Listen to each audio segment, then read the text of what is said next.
الحمد لله رب العالمين والصلاة والسلام على النبي صلى الله عليه وسلم وعلى آله سيدنا محمد وصحبه وسلم. السلام عليكم ورحمة الله وبركاته. ومعاد إلهي أيامها وحن كسرنا بيدو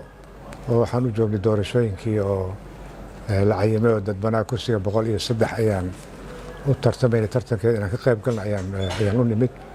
hase yeeshee xoogaa caqabada iyo culays yar ayaa naga hor yimaadeen markii aan guud ahaan uga hadlana maxaa yidhaahdaa arrimaha meeshaan ka socdo ee baydhabo anigu shakhsiyan qiyaasta waxay tahay meeshaan ma fidsana gogol nin gob ah oo wax ka soo doontay oday meeshaan ma taalo waxaa socda magaciisii arrimo oo takriifal caadi ah oo aan wax daafur yani qawaaniinta noo degsan oo dastuurka soo u dhigaya waxaa weeye in la qabto doorasho hufan xor iyo xalaal ah in la qabto ayaa boqorneed taasaa laga soo minguuriyey oo shuruucda loo ansixiyey doorashada dadbana kaasaa laga soo minguuriyey in la qabto doorasho xalaal ah hufan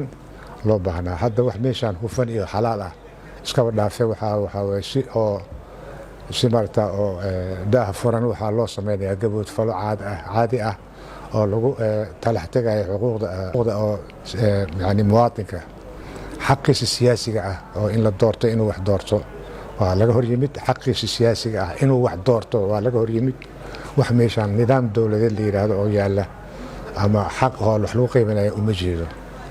raxmad allaha siiyo soomaaliya allah u raxmado dhammaan soomaaliya haddii sidaan lagu socdo waxaan ka baqayaa dowladnimada inay intii yareedan soo kasbanay inay faraha ka baxdo ayaa suurtagal ah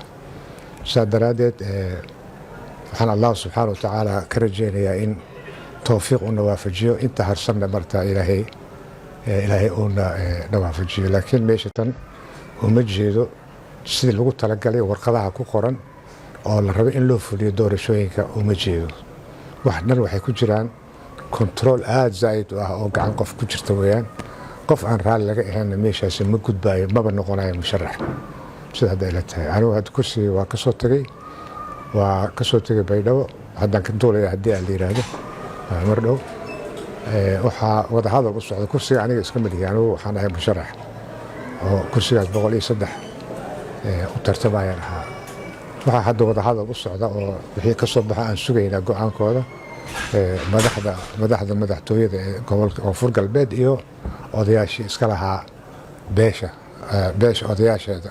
oo iska lahaa kursiga 103 inay ka xaajoodaan go-aanna ka gaaraan ayaan ka sugaynaa wixii ka soo baxa ayaan sugaynaa haddii aan yidhahdo laakiin aniga ilaa hadda rasmi ahaan waxaan ahay musharax rasmi ah oo kursigaas 103 u sharaxan sugayana in la qabto doorasho xalaal ah xor ah oo daahfuran in la qabto ayaan diyaar u ahay ilaa taas laga gaarayana sidaasaa u soo taagnahay xaqaasi waxaa kursigaasi bixin kara ama diidi kara waa beesha iska leh sida uu shuruud ay ku qoran tahay gacantoodii gacan ilaahayna kama badna iyagaana ka warsugaya ahlan wasahlan wassalaamu calaykum waraxmatullahi wabarakaatu